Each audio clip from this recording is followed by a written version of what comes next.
A Sunday service in Bomet County provided the president with an opportunity to sound a warning to alleged sponsors of the ongoing demos. President Ruto lamented that the said individuals and organizations cannot continue to hide behind the youths as faceless. I want to challenge those who are sponsoring, orchestrating, funding this violence to step forward and give us their alternative views on how to take Kenya forward. They must not remain anonymous. They must not remain formless or faceless. They must step forward and tell us, beyond anarchy and destruction and violence and mayhem, what are their alternative plans for Kenya? Last week, the Ford Foundation had faced a litany of accusations that it was financing at least 16 organizations to fund demos. Accusations both the civil society organizations and Ford Foundation denied. Those who are sponsoring, those who are marketing, those who are orchestrating this violence, they cannot continue to be faceless. They cannot continue to be nameless. They cannot continue to be formless.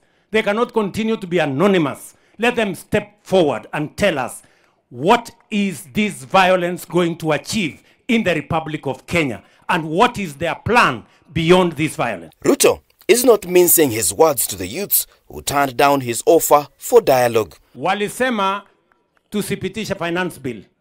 Mimi nimewacha finance bill. Nikawaita wakanasema hawataki kuja kuzungumza na mimi.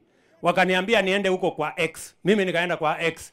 Wakatoroka huko hawakukuweko. The head of state alongside former Premier and Azimio Chief Raila Odinga had formulated a multi-sectoral dialogue team which was to kick off on Monday last week but flopped. The youths vowed not to attend and instead demanded the president act with swiftness in bringing accountability in his government. Wakaniambia tuitishe mazungumzo. Nimeitisha mazungumzo, wamekataa. Nimewaambia wanaendelea kusema wao ni faceless, wao ni formless, sijui wako nini. Mimi nimewaambia sasa, my friends, you know, I have given a chance to everybody to say whatever they want. You know, it cannot continue like this.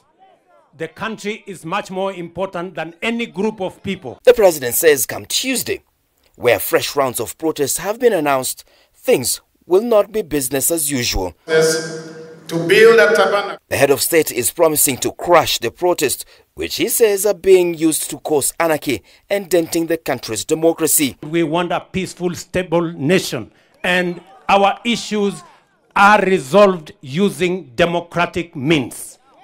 Ama mnasemaje watu wa Kenya? Mnasema tusimamishe hii fujo? Na tusimamishe hii vita? Na tusimamishe maandamano ya maafa? Na maandamano ya kuharibu mali ya watu? I want to promise you it's going to stop. Enough is enough. Coming less than a week after the Communications Authority censured media over its coverage, the president is calling for responsible reporting. I also want to request the media to report responsibly.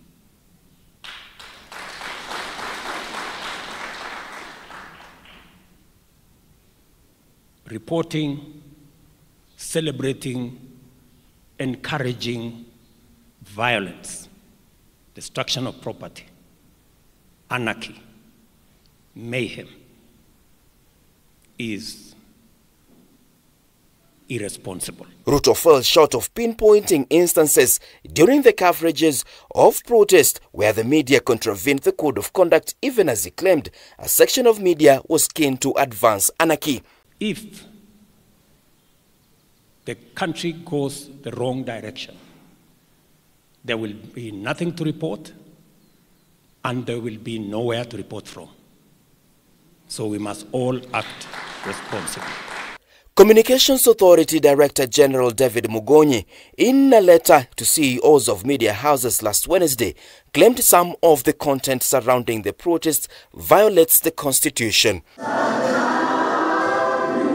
Martin Opio, K24 TV, Nairobi.